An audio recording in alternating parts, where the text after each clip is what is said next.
Qu'est-ce qui t'arrive? Depuis quelque temps, je trouve que plus il y a de conducteurs étrangers, plus ça devient dangereux. Comment ça? Quand tu les vois s'engager dans les carrefours sans s'arrêter, ou rouler en sens inverse, ça me fait peur. Comment est-ce possible? Je pense que c'est parce que les règles sont différentes ailleurs. Les règles. Dans la plupart des pays, les voitures circulent à droite. Mais au Japon, on roule à gauche.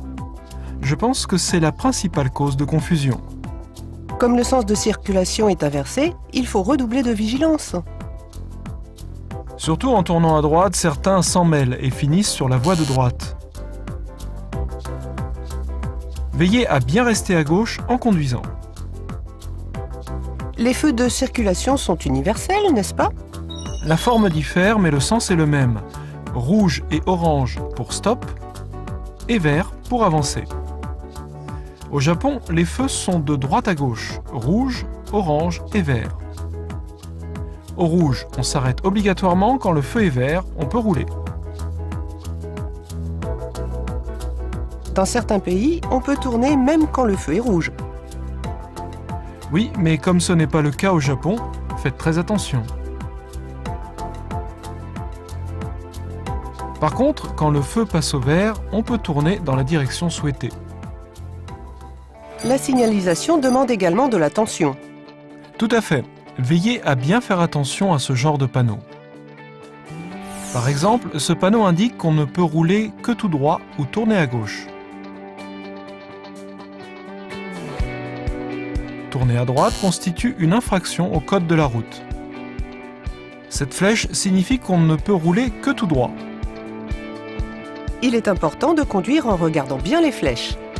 Tout à fait.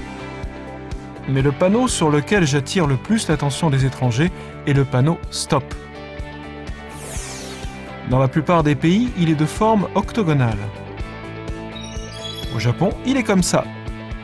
Comme il est en japonais, il n'est pas évident à comprendre, mais parfois le mot « stop » suit le mot japonais.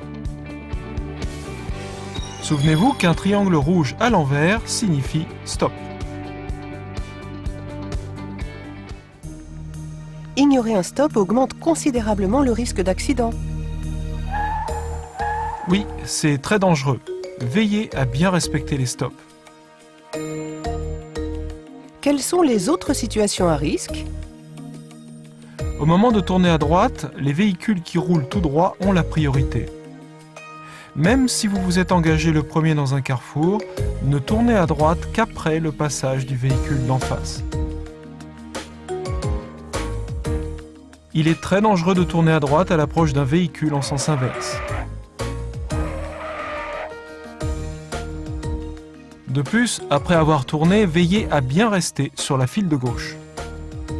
En outre, l'alcool au volant, tenir un téléphone portable en conduisant ou utiliser un smartphone au volant sont interdits.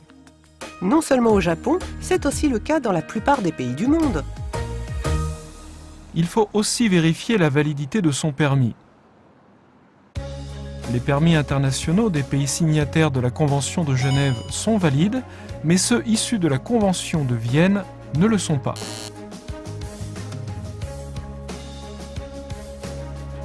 Des permis de conduire issus de certains pays ou régions sont également valides au Japon s'ils sont accompagnés d'une traduction en japonais. Je vois. Veillez à bien vérifier si le permis de conduire international de votre pays ou région est valide au Japon. Oui. Pour les novices en matière de conduite au Japon, soyez encore plus prudents que de coutume. En cas d'accident, veuillez prévenir la police en composant le 110.